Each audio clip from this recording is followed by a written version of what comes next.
Yeah, I think one of the things that I was most excited to learn from you is this balancing act, this very human element of accountability without shame, and how to best walk that line with other people. Because as an operations person, our team is working with people who are coming to us with serious operational challenges and often a lot of baggage, right? I think a lot of entrepreneurs come in feeling like, I'm just bad at this. I've heard people call themselves lazy, which just doesn't even fit the evidence in front of us. I can't finish what I start. Don't even know how to fix this. And there's a lot of emotion in that. And so we want to help find the best way to support them. Are you feeling overwhelmed, stuck, or uncertain about how to grow your business without sacrificing what really matters most?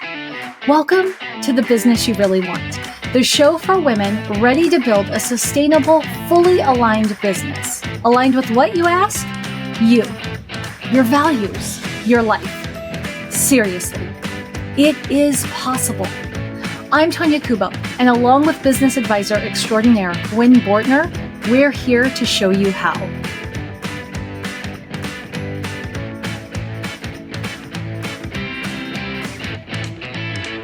Today's episode is the last in my series of What It Really Takes, where I've been chatting with clients about how they've reshaped their businesses to better align with their lives. And in this episode, I'm joined by Ashlee Berghoff, the system strategist behind Smooth Operator. Ashlee has built a successful operations agencies, but like so many high-achieving consultants, she reached a point where the business she built wasn't fully serving the life that she wanted. You'll hear how Ashlee recognized it, was time to pause, reassessed, and then made the intentional shifts so her business could support her values, particularly her desire to spend more time with her young family. It's an honest look about the evolution many successful service providers eventually have to face. And if you like what you hear and would like to chat more, please feel free to book a call at everydayeffectiveness.com/clarity.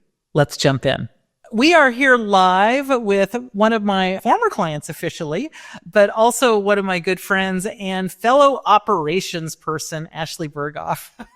And we were just talking about when we first met was through an organization called the Dames.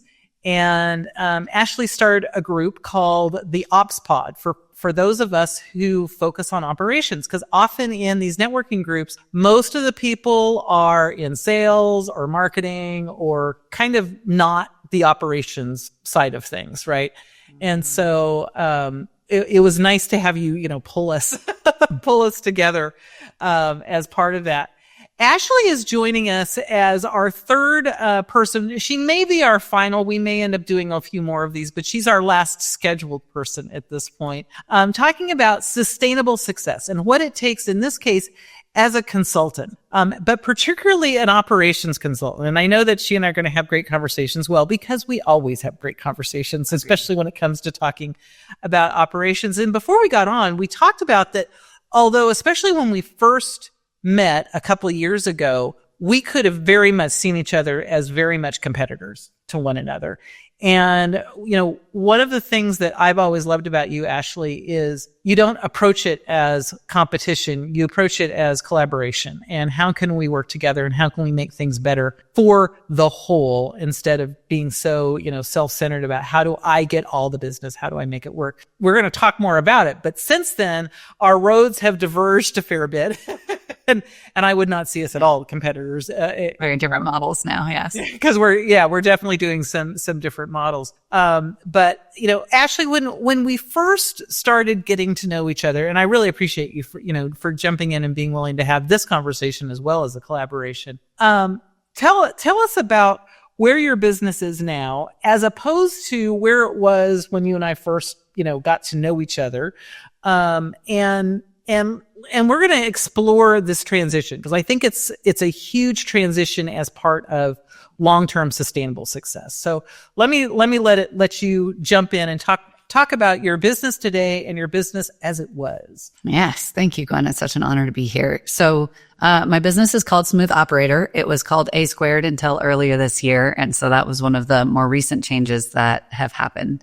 But when I started my business back in 2017, I started out as kind of an ops generalist. I called myself an independent business manager, just came in and helped businesses with their ops. kind of pulled things out of their heads and magically made it happen. And a couple of years ago, so this would have been, 5 years into my business when Gwen and I first met, I was really still trying to figure out the best way to balance being a strategist and kind of coming in to look at workflow and the deep work of the operational strategy that I was doing for my clients, while also extracting myself from the business. Doing those two things at the same time felt really difficult. In our space, there are a lot of virtual assistant agencies, many of those. You see a lot of those. You see fractional COOs, but those are usually individual, independent fractional COOs. And there's this kind of growing space in the middle. But it was hard to figure out how to navigate that. To have the strategy piece and the implementation piece and have both of those pieces not be things that I was responsible for independently. So the way our business looks today is I have fractional COOs and operations managers on my team, and they do the direct work of building processes and systems for our clients. So we found the model that I feel really good about, but it took years, many years. Well, in one of the, I know I'm assuming, now I'm making a giant assumption, but I think I've got good data that this assumption is based on, but correct me if I'm wrong. Part of the change for you also was you started having children, right? Because like when you first started the business, you didn't have any children. Is that? That's true. Yes. So my first daughter was born in 2019. Here they are now. So I started my business a year and a half before I had kids with the intention of having a business like this that I could have the full autonomy to shape around the needs of our family as it grew. So, the business has survived a couple of maternity leaves and a lot of changes in our family in that process over the past few years. Well, and I'm assuming that that's also part of what's driven some of the change as well, right? Very much so. I mean, a lot of the women I work with have children in some capacity, meaning they're either small children like you have, they're school-aged children, they're nearing their end of their school. Some of them have, are empty nesters and they, the children have officially flown the coop in some form or fashion. And as someone who opted out of having children, I'm always impressed anybody who's able to navigate entrepreneurship and children at any of the stages. Maybe not so much the flown the coop stage, but even sometimes that's not. It can be a thing because, of course, they're always your children until you no longer are. And they're coming home for the summer, or they need something from you, or whatever that looks like. They've had kids now, and you're helping with them. I have a client who has grandkids homeschooling. Yeah, there's always something that's related when you have that. And I know that was one of the things that you and I were talking about and that we were dealing with when you first came and started with us doing the weekly course of action, right? Was how to make this navigation work in a way that, actually was going to work for you. Mm-hmm. So what are some of the changes that you were able to make of this navigation, but also because of because of working through the WCA and thinking through some of these things? Yeah. So when I joined the WCA, one of the things that came to mind for me was like, okay, when I set out to do something for my business from a strategic standpoint, I'm going to write a book or I'm going to launch this thing. All of the goals that I've set for myself in the past that were in my control, I would do those things. I'm an ops person, right? I loved getting things done and checking off the boxes and those sorts of things. So when I was looking at it, I was like, okay, I don't necessarily need accountability to do what I set out to do for my business. However, there's this whole other part of my life, taking care of myself,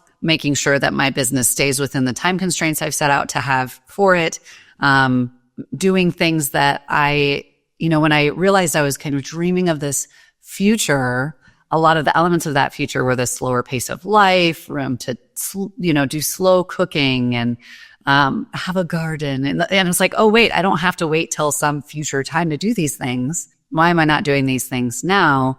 And so I used the WCA as kind of the launch point and the accountability framework to help me start to do those things, to use the exact same energy and goal setting frameworks I normally have used for my business for this other elements of my life. And that was incredibly powerful, just to realize that I could apply that same energy to making sure I worked out sometimes or shut off the laptop and really truly unplugged after my hours were done and those sorts of things. So when people think about getting like a project like the weekly course of action, using a tool like that, most people really only think about it from their business standpoint. And it was one of the things that I love that you saw is like, wait a second, I can and maybe should apply it to my personal life.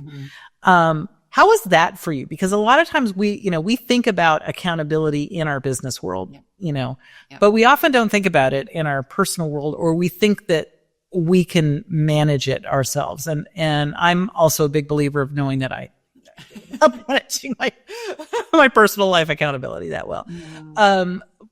How was that for you? I mean, like, cause it is a mind shift. How did that work for you? I mean, there were a couple of pieces to it. One, is it felt more vulnerable, right? Saying, hey, I'm going to do this Instagram video, and then not doing it is a little, still have to look at that and pay attention to it. But it's different to say, I was going to sleep enough and I didn't, and I can't figure out why, right? Some of these things that just are very personal, right? It's like, I know how important this is for my life, for my ability to be a good present parent, to do my best at work. Why am I not doing it? Why can I not do this, right? And so there was that extra layer of vulnerability. But the positive side of it was I realized that the same kind of incentive structures that are motivating to me at work there too, right? I'm seeing this in my oldest daughter now too. We're very gold star motivated. I just say gold star to my daughter and she's like, yay, right? I'm that way too. I can say to myself gold star. I'm like, yay, ding, ding, ding. So I could use the same incentives for those things. And for some reason I had in my head, I couldn't, or I don't even think I thought about it in the same way. Where it's like, oh, I get to get bonus points when I don't have calls on Wednesday, right? That's one of my goals. Or when I don't have calls before noon, another one. Or if I don't have over 15 calls, like I have these rules for myself and I get points now. I get motivation and kind of a dopamine rush from accomplishing these things. So it kind of short circuits my own brain to say, I get gold stars for working less. Whereas my kind of default setting is I get gold stars for working more. And so I just keep working more to get more gold stars in my brain. Yeah, no, I love this observation, because I think there's huge wisdom in this observation that a lot of people miss, which is whatever motivates us, or, and I'm going to call it the carrot versus the stick kind of thing. Some of us are much more carrot people and some of us are more stick people, not saying one's better or worse, but, we both kind of, we have those things, but knowing what that is, I do think we figure it out in work faster. But realizing that it's more ingrained than we're giving it credit for, and saying, let's figure out how to do that same thing in all areas. Our personal life, our work life, our, goal that we're trying to achieve, the weird project that's being, off on the side, however we define those things. I think there's huge wisdom there that we miss on it, and figuring out how do we leverage that in a productive way, right? For ourselves. One of my long-term clients, Margaret, you said gold star, and immediately thought of Margaret because she does stickers. She loves stickers, right? And she actually has a calendar that she can see from her desk. And, I'm doing this out forward because I know that's where it is for her. It's out in front of her, that she gives herself stickers, she is not 6, but she knows that motivates her. Right. And so it doesn't have to be complicated. It doesn't have to be sophisticated in any way, but knowing that this is the thing that motivates you, I think is huge. And I love that you have switched the gold stars for doing the things, or as you said, in the future, but now saying, why can't that be now? It also reminded me of something that Nick Peterson talks about in his book, Bumpers, which is, if you say that you're doing this thing for this thing, is the thing you're doing today actually closer to that thing, right? Am I spending more time with my kids? Am I eating better? Am I sleeping more? Am I, is the thing actually doing that? Or is it going away from that in hopes that we'll get back there someday? It's like, right. not necessarily useful. Right. As you were talking about all of this, how has some of this knowledge and your operational knowledge changed how, or maybe it hasn't changed, how have you leveraged that within your own client, working with your own clients? And how, because operations is all about behaviors and habits, right? Mm-hmm. My favorite thing is people say, "Oh, I don't have processes." It's like, no, everyone has processes. Yep. You may not have them documented. They may not be consistent, right? Right. But we all have processes. So how has some of these insights either changed or helped, develop how you work with your client? Yeah, I think one of the things that I was most excited to learn from you is this balancing act, this very human element of accountability without shame, and how to best walk that line with other people. Because as an operations person, our team is working with people who are coming to us with serious operational challenges and often a lot of baggage, right? I think a lot of entrepreneurs come in feeling like, I'm just bad at this. I've heard people call themselves lazy, which just doesn't even fit the evidence in front of us. I can't finish what I start. Don't even know how to fix this. And there's a lot of emotion in that. And so we want to help find the best way to support them in experiencing a sense of momentum and self-efficacy and systems that work for them without ever resorting to this kind of, why didn't you do what you said you were going to do? The way I was always kind of trained to think in terms of accountability, like here's somebody who's just going to call you out if you don't follow through on your commitment. And so going through the WCA helped me learn from you. And it was interesting. I went through a separate course at the same time on attention. So those two things came together to kind of give me this framework of this is just about attention. It's not about putting some big weight on it. One of the things I love about WCA is you get the gold star, you get points for completing the WCA, even if you didn't do exactly everything that you had set out to do that week. The point is the rhythm of the reflection. And if you do the reflection, you have won, right? And that right. doesn't You've just taken time to say, yeah, I'm paying attention. Mm-hmm. Right. Yeah. So it's just holding attention to, oh yeah, this is what I set out to do this week. It didn't happen. Why? Why not? I'm curious about that. I'm going to ask that question. I'm going to notice it. Because I think our brains are really adept at just dodging things. And then next thing you know, it's 3 months down the line and you're like, oh yeah, I was going to do that, wasn't I? I never did. And I also never thought about why I never did. And so then you can't fix anything because you don't know what it is or why it's happening. Or anything. If you're not seeing it, it doesn't exist, right? Yeah. Yeah. So it's just kind of helping. And so I just always am thinking of that with clients where I know that in a lot of circumstances, the most kind and loving thing I can do is hold steady attention to something they don't want to see. Say more about that. I think there's some huge wisdom there as well. I'm not surprised that you're just dropping wisdom bombs all over the place, but right. Yeah, I mean, it's as you've mentioned a little bit before, entrepreneurship, we're just so very close to who we are as people, what motivates us, what we want. There's just such a direct line between those things. And so for our clients, there are definitely times where we're coming in and saying, okay, we need to focus on this. And then they start pinging around over here. Right? I mean, like, okay, yeah. Like, and they don't disagree with us, right? Because that would involve kind of sitting with it and holding attention. They just dodge, right? So then they're like, well, what about this? And we need to do this and we need to do this. And then on our next call, they're talking about other things entirely, not this, right? And so a lot of times it just comes to say, hey, we need to return to this. Let's talk about this. Let's answer this question. For some people, it's looked like, is this even the business that you want to have? Right. Right. Because we can still solve all of these problems over here. But if we know the answer to that question, it helps us know if we're solving these problems to expand this or if we're solving it to make it saleable so you can give it to somebody else, or are we solving it in such a way that we ramp this down and ramp up something else instead? Right. So it can look like that. Sometimes it looks like saying we need to look at the data and you don't like what the data is telling you. So you don't want to look at the data, but we're going to look at the data. And we don't have to put any judgment on any of that. It's just saying, hey, our job here is to bring your attention back to this thing because this is the most important thing we need to look at right now. Yeah. I love what you're saying about looking at the data. It's one of the things that comes up often in the WCA with a lot of my clients is, let's approach this as data gathering and not put any valuation on it. Because I think when something goes wrong by whatever standards people are wanting to use wrong as that immediately it's like, oh, well, this is bad. And it's like, well, no, it may not be bad. It just may be giving us some information. And, there's a point that we have to actually evaluate it and say, is this positive or is this negative?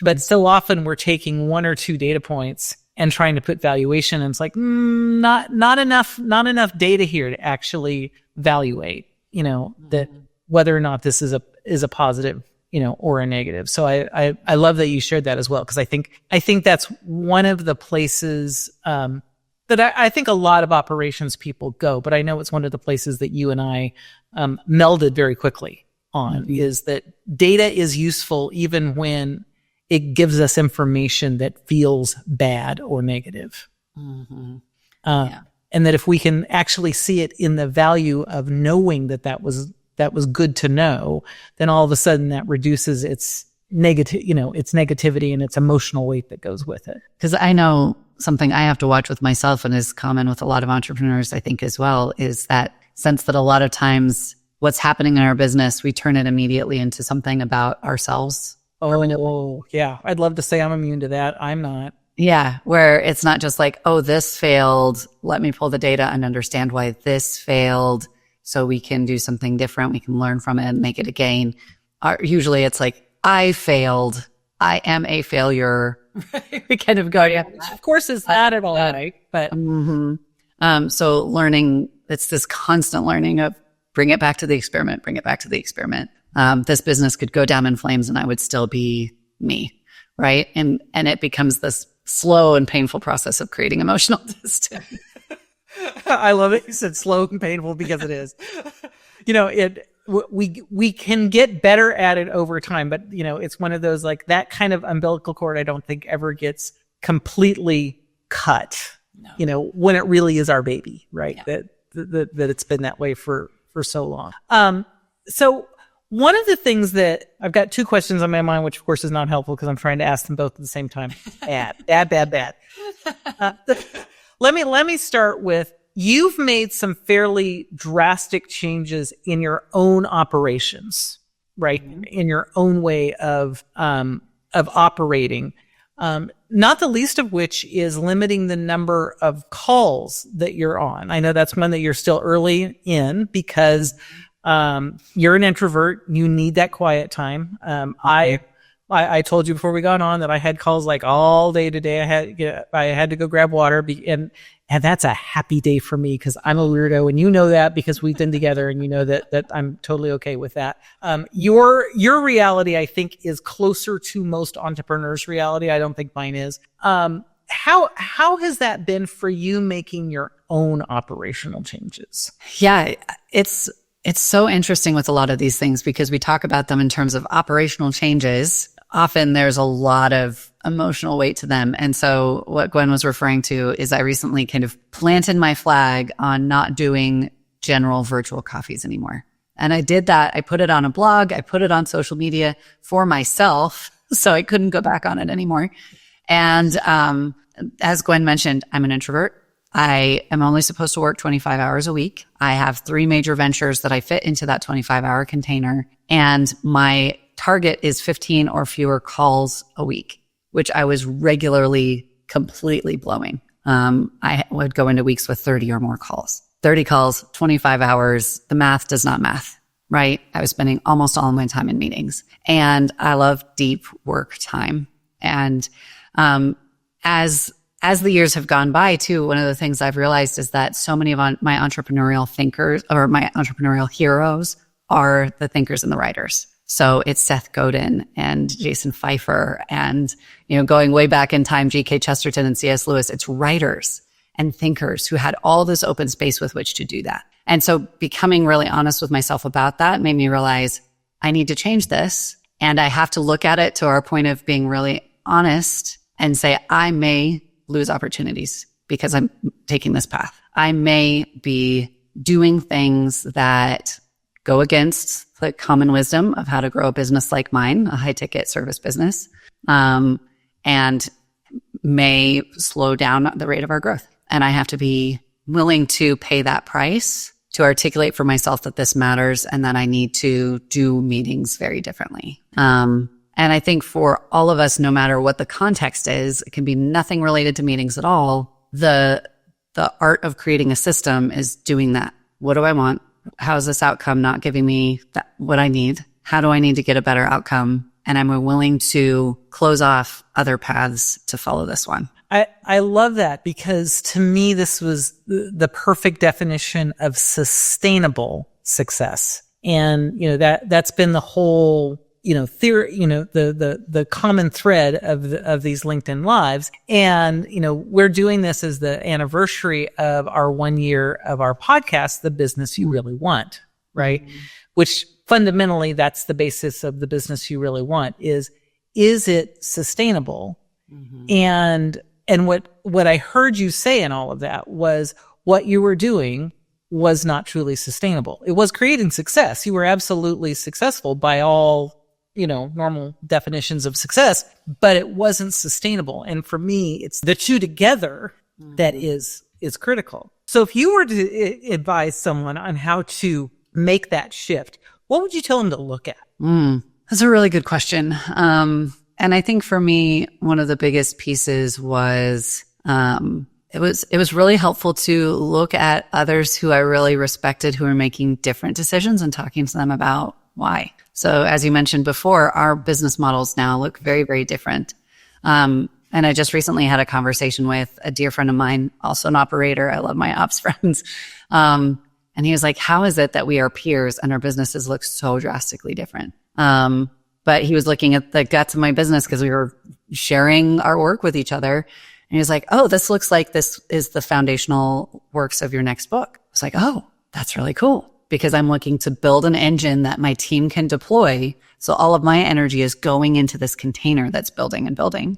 Whereas for him, he loves being embedded in a business and doing highly custom work for them in a certain context with a certain kind of team. And he doesn't want to build a team. He loves doing the work that he's doing now. And so, I think the biggest thing is saying to yourself, honestly, okay, what is the ultimate, station of this train I'm currently on? And how do I feel about that station? Right? I love that analogy. That's awesome. Yeah. Like, if I just to stay on this train, what's going to happen? And do I like that? And so, for me, looking at my agency, that's what's given me a sense of kind of settled confidence in the model that we have, even with these changes that we're making and the things that we're figuring out, is that, okay, my energy is going into this container. It is more and more empowering these people to work without me. But we still get to do the deep work with our business, with our clients. That's amazing. I can go down that train, and it's giving me more of what I love and less of what I want to have less of over time. Where I think a lot of times we think in terms of what is done or what the successful entrepreneurs around us are doing. You see these big name folks like Hormozy, I know, has been in the news a ton lately. And there's a lot to learn from those people, but you also have to pay attention to what's his life like? Is that the life that I want? Is that the train that I want to be on? If not, I'll take what's useful for the train that I'm on. Right. But it always has to start there, because then your systems can get you the outcome that you actually want instead of the outcome they're currently getting. Yeah. Every system gets you a great outcome that it's meant to give you. So that's the outcome you're getting now. Yeah. Right.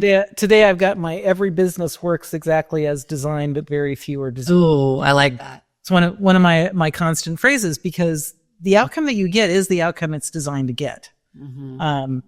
Whether it's the outcome you want is a different piece. And so often I find from the operations side, operations are designed reactively instead of proactively. Yes.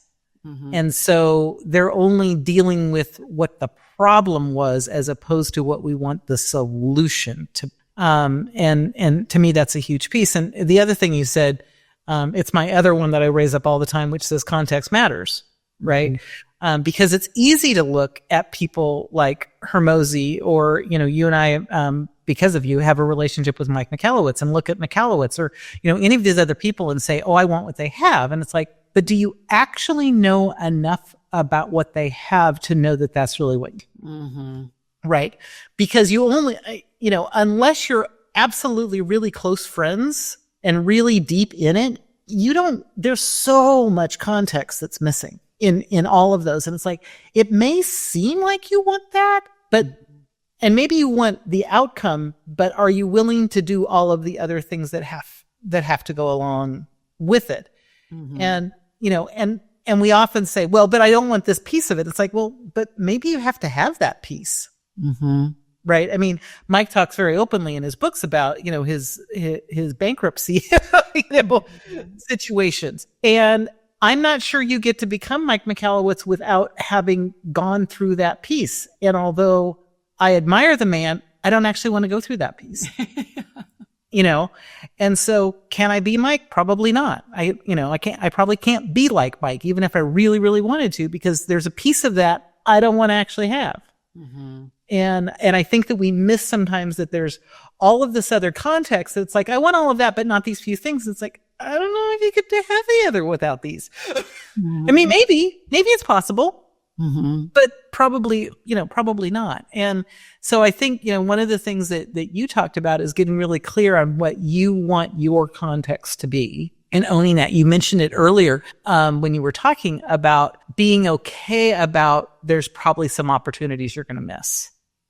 There's going to be some things, but you're willing to risk that. That's part of your context for the thing that you actually want to have now, right? And I think that's huge. So if you were to say like the one thing has made a difference, what would be the thing that you did that you would encourage others to at least consider? Back to context matters, so it may or may not apply to them, but what would be the thing that you would say would be an important next step to take if people are wanting to build their own version of sustainable success? Something that I've suggested a lot that is so easy to implement, but very, very few people do it, is to have a separate ideas list and to-do list when you're thinking about what it is you're doing, right? Most of us, and this is how I started my business because it was what I was trained to do and what worked fine for me in my corporate career, was if you have an idea or you're going to do something, throw it on your to-do list. Your to-do list just like balloons and balloons and balloons. Never get shorter. When I was in my last corporate job, I was a pretty high performer. But what had happened in my project management tool is I would step into my office in the morning with 75 to-dos marked as today. I would do 5 to 10 of those things and move all 65 of the others to the next day. And those numbers never changed because for everything that came off the list, a new thing got added. So I brought this habit in. And one of the things I realized is that it's even worse in entrepreneurship because there are no constraining factors. There is no one saying, we don't have budget for that. No, you can't start that until next quarter, right? None of that. That's all gone. So you can have an idea in the morning and start it in the afternoon. And people do. Have you seen that? I've seen that. Have you seen that as an operations person? I've seen it. I've done it. It's so easy to do. Like, ooh, cool idea. Let's go do it. And then you end up with a bunch of half-finished projects. A lot of stuff gets shoved to the back burner. You never feel like you win, ever. It's impossible to win. You've set yourself up for a game you cannot win. That cannot be won. And I think what you've built with WCA is a great structure for providing that, where you look at your quarter ahead and say, what can I feasibly accomplish in this quarter? Map it all out. Then the discipline comes in the middle of that quarter when you have that grand idea saying, love this idea. I'm going to put it on my ideas list. And that will be the list from which I pull something for the next quarter. So you build your own constraints. What's always interesting about this too is I'll go and cull my ideas list every once in a while. And there's a lot of stuff on there that after it's sat for 6 months, I'm like, that's not a good idea. Good thing I didn't spend any time on that, right? It's lost its little shiny luster of being a brand new idea. And so I can look at it objectively and say that doesn't match, or I have other things that are a better use of my time. And then something has to earn the right to be on my much smaller to-do list, where I can have a few projects. Yeah. How do you legitimately keep those separate? Talk me through the actual specifics of it. Because like you said, this is a fairly simple concept. And technically it probably is actually relatively easy too. I mean, a lot of times simple is not easy. Not simple sometimes is actually really hard. Yeah. This feels like it could be both, which is, we hardly ever get simple and easy. Right. I like it as a suggestion. Yeah. No. I love it. I love it as a suggestion. So, how do you actually what do you do to keep those two things separate? Because I think it's really easy to say it and still somehow they get migrated together. So what do you do? Like, talk us through whatever tool you're using. Obviously not every tool is going to work, but how are you doing it? Yeah. So I use Notion, and I love Notion because for those of you who don't know, it has databases and pages, and it's kind of create your own adventure from there. So I have a database that's my strategy, ops, future projects, and a separate one for marketing, because marketing is its own unique brand of bottomless pit of ideas, right? I could do this. Yeah, that's great. I could start a podcast. People start podcasts on the fly and then get in there, as you know, and find out how many hours it takes per episode and how much work goes into launching it and running it. So strategy and marketing, their own separate databases, kind of living on their own pages. And then my project management pages have my big 3 projects, which is the stuff that's made it onto my list. And I can't start new ones until those are done. My rhythm stuff I do every Tuesday, stuff I do once a month, stuff I do once a quarter, and then client commitments. That's all that's on there, right? So the entire list is probably 75, but half of that is, due taxes coming up in January of next year, right? Right. So it's those kind of rhythm future things that I kick forward when I'm done with them. But my active list then gets budgeted by day, which I don't need to get into the weeds of that. But that list always stays pretty small. And I still, no system's perfect because I'm still in it. And so I'll still kind of throw things in there where it's like, oh, this isn't a big deal. Let's look at switching payment processors. Let's throw that in there. And it starts to harry again. My big trigger is when I notice I'm starting to kick a bunch of stuff into the next week when I'm planning for the week. Then I exile things to the ideas list. I love you talking about your trigger, because I think that's an important piece as well, right? Mm-hmm. Is to know that even when you have a system that appears like it's a fairly simple system and also appears like it works pretty well for you, we can still kind of lose a little bit of control of it. And knowing how to identify that, to say, oh, that's my little red flag or my little yellow flag that says, ooh, this is about to become problematic. Let me stop. I have a process to deal with this yellow flag that gets it back into control. Because I do, you and I, as operations people have seen it 1,000 times, that the process is working fine until it's not quite working fine, and then it's not quite working fine a little bit more, and we don't actually start addressing it until it's truly problematic, where a yellow flag with a response would have it's kind of a whole lot of issue, right? Yep, kind of riding the wave, bring it back down. Yeah, and as an operations person, what I appreciate is you acknowledging that. I think most people think we put a process in place and so it works. And I don't know about you, but that has not been my experience. It works for a point. Mm-hmm. And then there usually has to be some adjustment, sometimes either in the process or just dealing with what I'm going to call slippage. Yeah, slippage is the perfect word, because the ideas to-do list, a lot of my time stuff is related to constraining me and giving myself a chance to win. So I can go into a day, like, here's my day. I have 2 more things left in 75 minutes. We'll get them done. I won today. That feels great. Before this constraint system, I never got that. Never. And it wasn't because I was lazy, right? Oh, God, no. Yeah. And so because it's constraining me, I will always be pushing at the outer limits of the constraints I'm giving to myself. And so I always am riding that curve back down when I'm noticing it. Yeah, no, that's awesome. Ashlee, thank you so much for this conversation. Like I said, you dropped wisdom bomb after wisdom bomb after wisdom bomb. I think it's, there's so much in operations, and, I never quite said it, but you alluded to it at the beginning, that we beat ourselves up about operations because I think most people think we should just know how to do it. Like, we have no problem hiring an accountant, and we have no problem hiring a marketing professional, but operations is like, well, you just do operations. You don't need a professional. And you and I both would be like shaking our head going, no. It's no different than the rest of those things. And And also realizing it's not a set it and forget it activity, that it's going to continue to evolve. Sometimes it's going to have slippage. There's, going to, be all of those things. Like I said, wisdom bomb after wisdom bomb.